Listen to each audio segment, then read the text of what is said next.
Story 1.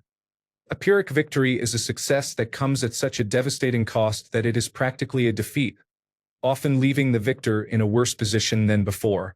The term originates with King Pyrrhus of Epirus and his campaigns against Rome in the 3rd century before the Common Era, especially the Battle of Asculum in 279 before the Common Era, where his army suffered such heavy casualties that he reportedly said they would be utterly ruined if they won another battle.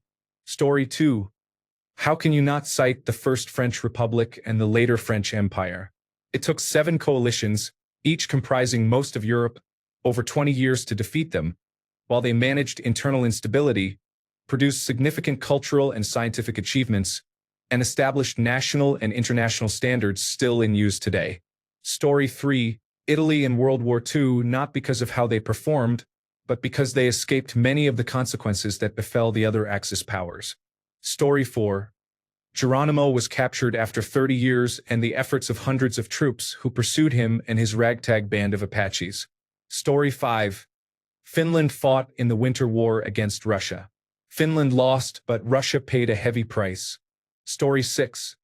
I am not a fan, but during World War II Germany very nearly conquered all of Europe. Story 7.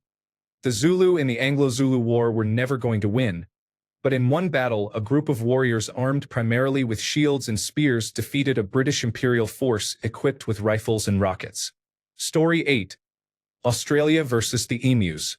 Alternatively, Russia versus Japan, 1904 to 1905. Story 9.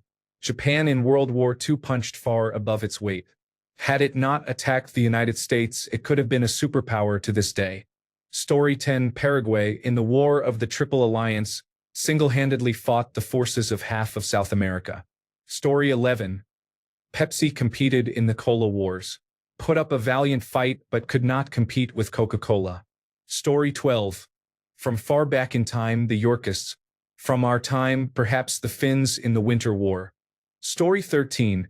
Mark Antony was decisively defeated at the Battle of Mutina, but both Hirtius and Pansa were killed, creating a power vacuum that allowed him to persist. Story 14. Paraguay attempted to fight Brazil, Argentina, and Uruguay at the same time. Story 15. Based on the number of people who still think the American Civil War was about states' rights, the Confederacy is widely misunderstood. Story 16. The United States and its allies in the Vietnam War spent so much money and killed so many people trying to make Vietnam a pseudo-colony to establish military bases there. The people of Vietnam never gave up fighting for their country. Story 17. Heraclius won the Byzantine-Persian Wars, but he ended up losing half of his empire to the Arabs by the end of his reign. Story 18. During the Yugoslav Wars, the Serbs fought conflicts with Croatia, Bosnia, and Kosovo Albanians, and even engaged directly with the North Atlantic Treaty Organization and the United States of America, despite being severely outmatched. They did not win any of these conflicts, yet they stubbornly refused to admit defeat. Story 19. I would choose the Confederate States of America. It is the only losing side in a war I can think of that did not forfeit territory. They largely returned to life as it had been before the war, except that slavery was abolished. In retrospect, they got off lightly for having lost. Jefferson Davis was not executed. Story 20. The United States spent $2 trillion in 20 years killing 400,000 civilians on its way to losing the war against the Taliban. Story 21. The Confederate Army still thinks it won 160 years ago. Story 22. The Confederacy was ideologically outnumbered but maneuvered political influence so that its political successors remain relevant. It minimized concessions after the Civil War, and many former Confederates re-established their wealth within their lifetimes. Historically, they have rarely faced equally spirited opposition. Story 23. It has to be Germany and Japan. Look at them just a few years after World War II. Story 24. Australia still commemorates Gallipoli as if it were a victory, when in fact the Ottoman Empire defeated our forces. Story 25. Harold Godwinson fought a two-front war. He defeated an invading Norwegian force in the north and then immediately marched south to defend England against the Normans. Story 26. I would say Adolf Hitler if you consider the scale of destruction in Germany in May 1945. Story 27. Perhaps Porus I was the reason Alexander the Great could not advance beyond his kingdom even after the victory at Jalem, also known as the Hydaspes. According to some historical accounts, Porus was honored by Alexander, who restored him to his throne. Alexander had not done the same for Darius of Persia. This was a significant act. Story 28. Fighting Mad Jack was captured twice in World War II and killed over 100 Nazi soldiers himself during his escapes. Armed with a bow and arrow and a claymore sword, he led a small group across Europe, thwarting Nazi forces whenever he could. When the war ended, he said, "Damn, I thought I would get at least 5 to 10 more years of fighting out of this." Story 29. Australians lost a war against emus. Story 30. The United States and Vietnam deployed by far the most military horsepower ever directed at a country, yet it still lost. Story 31. North Korea was a fingertip away from defeating South Korea when events took a dramatic reversal. Story 32. The war on drugs cannot stop drug use. It only feeds the private prison system and creates bogeyman drug traffickers in Latin America. I oppose the war on drugs. Story 33. The Apache and Seminole Native American tribes were impressive. Story 34. Not necessarily a war, but there was a platoon of Austrians that gained a soldier, if I recall correctly. Story 35. Poland in September 1939. It was attacked by the West and the Soviet Union. Story 36. France has a reputation for surrendering at the first sign of conflict. The historically correct answer is Darius III of Persia. He ruled one of the largest wartime empires in history and lost everything in a single battle. The Battle of Gaugamela, between Persian forces and Macedon, changed the course of history. If Darius had won, the world would look entirely different than it does now because of Alexander the Great. Darius had more men, better weaponry, and stronger tactics, but he lost because he fought a force that refused to lose. Story 37. Bulgaria was the only Axis country to gain territory by the end of the war. Story 38. Vlad the Impaler versus the Ottomans. Eventually he was defeated, but he nearly killed the Sultan during a night attack. He infiltrated the Giurgiu fortress disguised in Ottoman clothing, opened the gates for his troops, and killed the usurper in one-on-one combat before their armies. The forest of impaled Ottoman soldiers forced the Sultan to turn back and abandon his attack on the capital. Story 39. Adidas and Puma versus Nike. The sibling rivalry caused them to lose track of a small American company that rocketed past them to global dominance. Story 40. Zanzibar once lost a war against the British in just 38 minutes. That is kind of impressive. In terms of how hard they fought and their battle performance, the Axis powers in World War II stand out. Story 41. Edward Vernon could not defeat Blas de Lezo in the siege of Cartagena. 30,000 English troops against 3,000 Spaniards. At the Battle of Baikaka, 3,000 Swiss died, and a Spaniard died in an accident involving a donkey. Story 42. The Seminole Indians from the Florida region of the United States are very impressive. Story 43. During the Paraguayan War, Paraguay almost lost its entire population to the fighting. It surrendered only after its president was killed during guerrilla operations. Story 44. In fairness, the Japanese fought very fiercely. They were the United States' most worthy adversary. Story 45.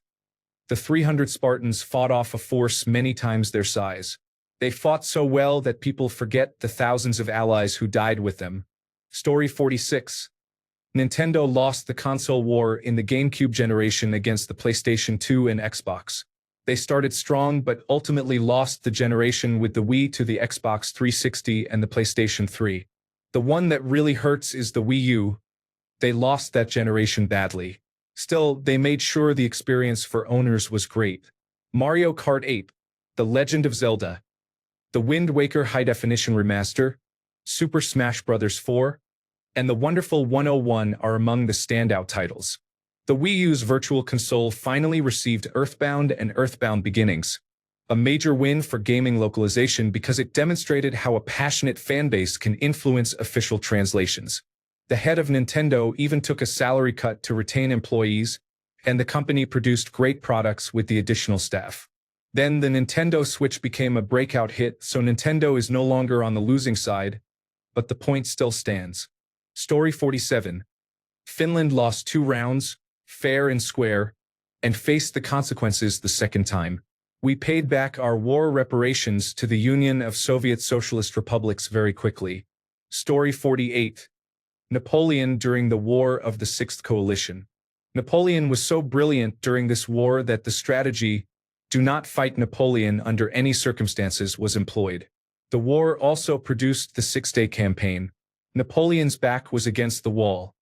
He had hardly any horses or artillery at a time dominated by them, and the few men he had were so inexperienced that there are anecdotes of marshals personally teaching recruits how to reload mid-battle. He then faced an army twice the size of his and defeated it 4 times in 6 days. His enemies suffered 10 times more casualties than his forces did. The study of this has shown me his genius more than anything else. The Duke of Wellington on Napoleon's Six-Day Campaign. Story 49. The Nazis were promoted to head the United Nations and various United States government agencies. Story 50. The Lakota Sioux. I saw a documentary about the Battle of Little Bighorn once, and a descendant of the Sioux who fought there said something to the effect of, "They call it Custer's last stand, but really it was ours." That has always stayed with me. Story 51. Me every time I start a diet. Undefeated champion of losing battles. Story 52. I might catch some heat for saying this, so I will try to word it carefully. Regarding the South during the Civil War, if we are being completely honest, the war should have ended by 1862 or 1863. The South had a fraction of the manpower and industrial capacity of the North, yet they fought for 5 years and achieved some stunning victories, such as Chancellorsville and Fredericksburg, where the North was heavily defeated. Robert E. Lee, Stonewall Jackson, and James Longstreet, despite being traitors and fighting for slavery, were in fact on a different level than many of their contemporaries. Ulysses S.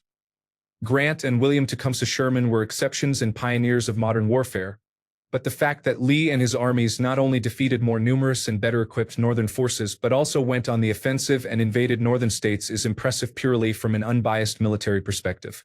As for the morality behind it, I will not get into that, but I think we can all agree slavery is bad. Story 53. The United States in Vietnam, Afghanistan, Iran, Iraq, and the war on drugs. Story 54. Robert E. Lee was a brilliant military leader. Had he been born in a northern state, he likely would have been regarded the same way, and Ulysses S. Grant may never have been put in charge of the Union Army. Story 55. It was impressive how many resources the United States was willing to commit to Vietnam. Story 56. In my opinion, Germany was crushed in 2 consecutive world wars and still runs one of the world's strongest economies. Story 57. Napoleon was ultimately defeated, but he reshaped Europe and modern warfare so profoundly that his influence outlived his empire. Story 58. Rome. The term Pyrrhic victory does not exist for nothing. Every time you beat them, they spawn another legion or 2. Story 59. Probably Stonewall Jackson. The South was completely outmatched in the American Civil War. It should have ended in a few months or at most a year. Story 60. Britain after United States independence. Cornwallis was outnumbered 10-1. Story 61. Kemal Ataturk. How he saved Turkey even when, on paper, they had lost. Story 62. Vietnam is still wondering why they don't call it the American War. Story 63. Has the United States won a war other than defeating Japan in World War II?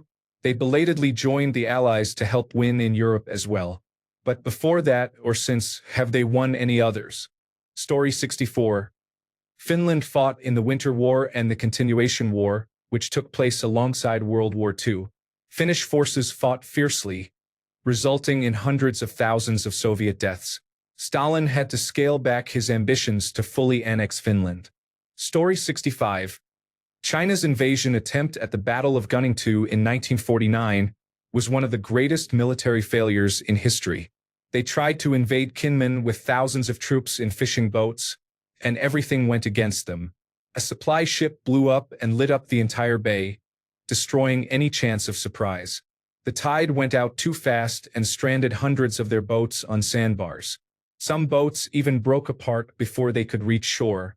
At sunrise, Republic of China tanks, which should not have been effective on the sand, happened to be perfectly lined up facing the beaches and tore through the trapped landing force. Reinforcements never arrived, and over 5,000 People's Liberation Army troops were captured. It was a chain of near-zero probability events that turned what should have been an easy first step toward taking Taiwan into a complete disaster. Story 66. I live in Ecuador now. As a gringo, I am amazed that this country annually celebrates August 10th as the first cry for freedom from Spain. They celebrate it enthusiastically even though they were defeated in that lopsided battle of 1809. But what the losers did do successfully was instill and inspire the symbolic quest for independence in the rest of Latin America. Pretty impressive loser who, in the long haul, eventually became a winner. Story 67. Hitler somehow convinced a large portion of a country's population to support the persecution and murder of Jewish people. The United States cannot even get a large portion of its population to agree about whether a viral dress was blue and black or white and gold. Story 68. Napoleon did a great deal of winning, and when he eventually lost, he made a pretty spectacular show of it. Story 69. The Jews of Masada. After their army lost to the Romans, they gathered in the mountains, and the remainder committed suicide rather than be sent into slavery by the evil empire. They lost their lives but kept their dignity and freedom until the end in 73 Common Era. Story 70. United States of America and Vietnam. We were decisively defeated, and most of the world still considers us the victors.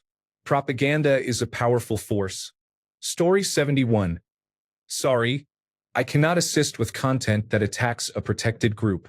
Here is a neutral, non-hateful version suitable for text-to-speech. They were formed after multiple conflicts involving Jewish residents and the territory. After those defeats, some factions adopted tactics including suicide attacks, and there have been reports of attacks involving children. They are currently involved in another war they initiated. Many people in Western countries support them despite the violence and its humanitarian consequences. Story 72. The United States during the Cold War. Now it has a Russian asset as president. Story 73. Do you mean wow, they lost, or what an imbecile? How should we understand it? Anyway, I pick Nazi Germany for the first example because they performed well during the first 2 years but quickly lost their advantage and then the war. I choose Denmark for the second example because my country kept making poor decisions that gradually cost us power and territory. Story 74. People forget how great a retreat artist George Washington was. Story 75. Consider Carthage or the native peoples of what is now the United States. There have been catastrophic military defeats. Carthage ceased to exist, and many native peoples in what is now the United States were nearly wiped out, losing their territories. The devastation affected civilians as well as warriors. Thanks a bunch for sticking around till the end of the video. Remember to subscribe, and until next time, stay awesome and goodbye.